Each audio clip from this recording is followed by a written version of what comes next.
But you cannot talk about healing a nation when you have not analyzed the pathology of it. This country is sick, and it requires a surgical operation by competent people of capacity who have character.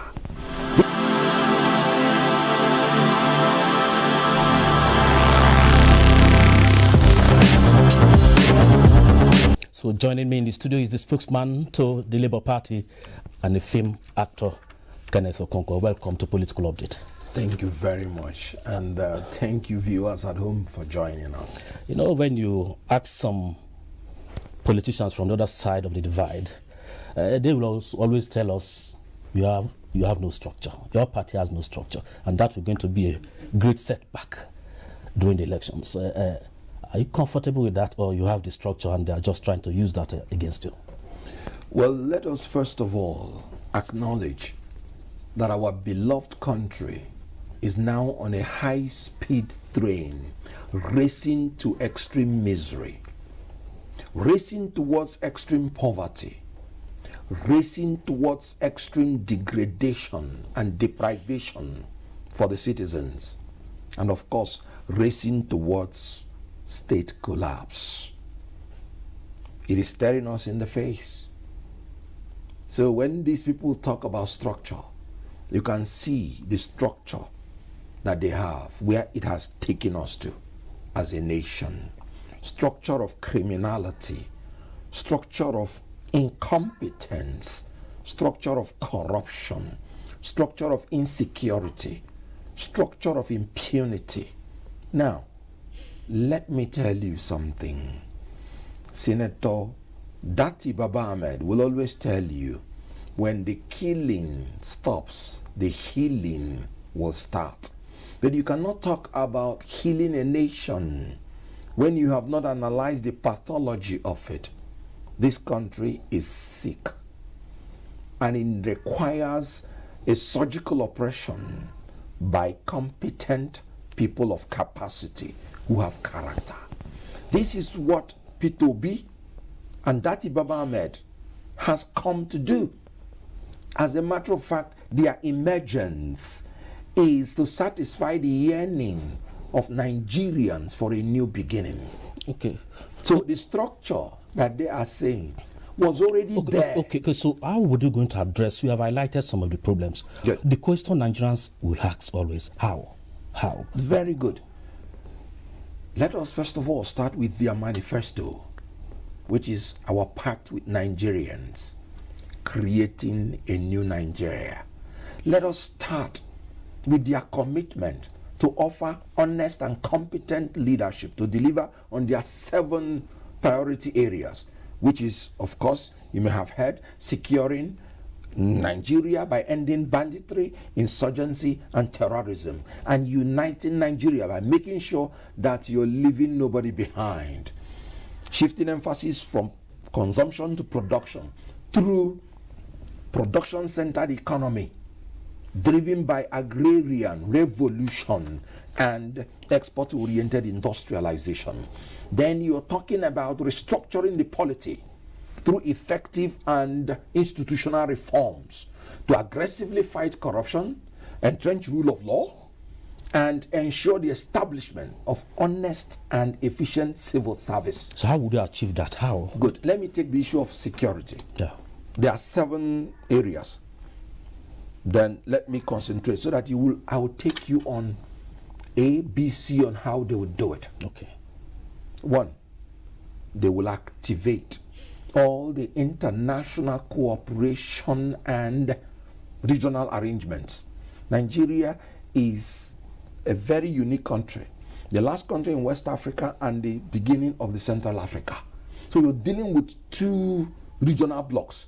So you have to ensure that all the regional protocols, in order to secure our borders from these countries neighboring us, Republic of Benin, Niger, Chad, and then Cameroon in the Central African Republic. So they will reactivate and activate all of them.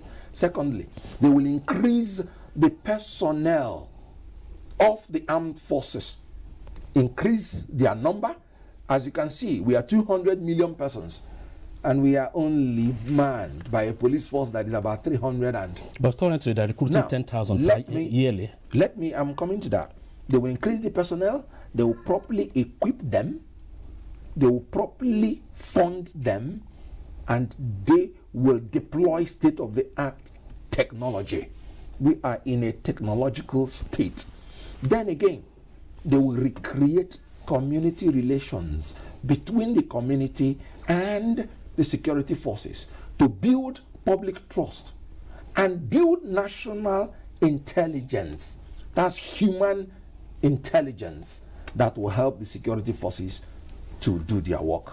So you're talking about properly manned, properly equipped, and properly funded police force and the security agencies in order to carry their force. And one of your major areas your party is looking at is production from consumption to production. That is the main thing. And agriculture currently, even the government is embarking on agricultural revolution. So what different approach will you take to achieve that?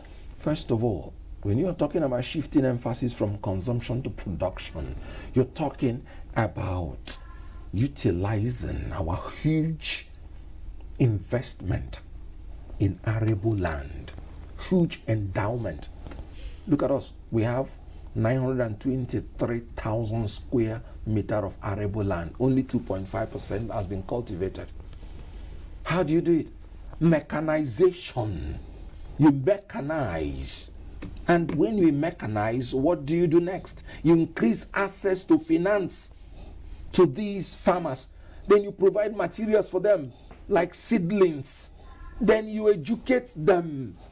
When you introduce new things, you educate the farmers so that they will move into the next technology. So what is the difference between this, your new approach, and that of the anchor borrower that is already on? Will you adopt a different approach? You're talking about social corruption scheme.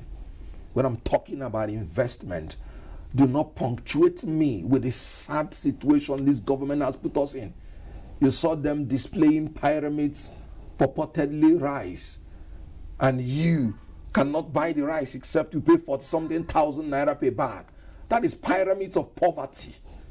We are talking about investment. Investing in men, materials, and money.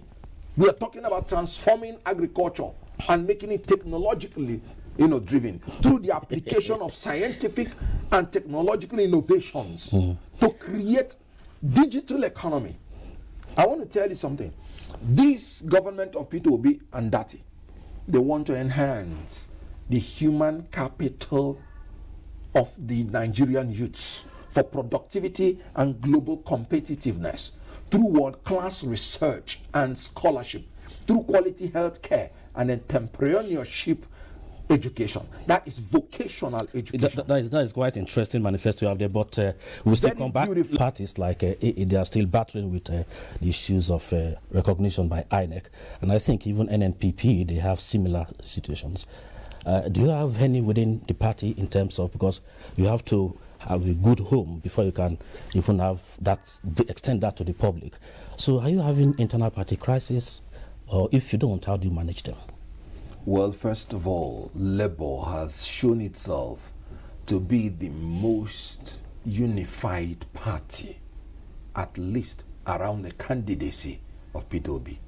Nobody in Labour Party has ever said anything contrary to the fact that there is unanimity amongst the whole Nigerians that Obi should be the next president. And you see, the beauty of Obi's own case is that he's becoming a Nigerian phenomenon. Nigerians want a new thing. People from APC, PDP, people from all other parties, they are doing Obi at the presidential level. And you can take my word from it. Hausa, Igbo, Yoruba. When I was coming in today, some group people, some people met me on the road and they were shouting, "Say Obi fa, say Obi fa." I didn't even understand what it means. But because they are smiling, I now interpreted it that it's part of the movement towards enthroning a new Nigeria. Hausa man But it seems you have a great setback in Jigawa State. The governorship candidate and entire House of State Assembly members defected to PDP. Is that a challenge to your party? APC rather. Is that a challenge? That was, you know, I'm laughing. That was a structure that the APC in the state set up in the first place. Immediately, Obi went into Labour. It happened in some areas in the southeast too. Some of the governors rushed to take over the structure of Labour Party. So waiting at the appropriate time to tell them to move back to where they belong, so that there will be an appearance as if they are defecting to Labour. Can you imagine the quality of a gubernatorial candidate who said it was when he was going around Jigawa, when he was campaigning as the LP candidate, that he discovered the infrastructure in his state that made him to now go back to the governor, meaning at his age and political awareness, he never even knew that there were infrastructures in his own state. So can you imagine the quality of such a person? That technically means it's not a loss to your party. No. We are time. You know, time is never a friend, and people like you, politicians, even 3 hours might not be enough. So, your last lines. Well, my last line is that Nigeria is a great country, the pride of the black race on earth, the most populous country in Africa, blessed with human, material, and money. Blessed in every angle. But our problem is one thing: elite capture, incompetent and dishonest leadership. We have opportunity now in 2023 to make a new Nigeria. I want to tell you, whoever votes for a corrupt politician is no longer a victim but an accomplice. We must change this country for the better. We must change these incompetent leaders and then vote for Peter Obi for a new beginning. Thank you very much, because if I allow you go on, you can go on until even 6 p.m. And that is the much we can take on today's edition on Political Update. Always do remember to tune in every Tuesday and Friday, same time, same station, for the latest in the world of politics as we count down to the 2023 general elections. My name is Mie Ogede.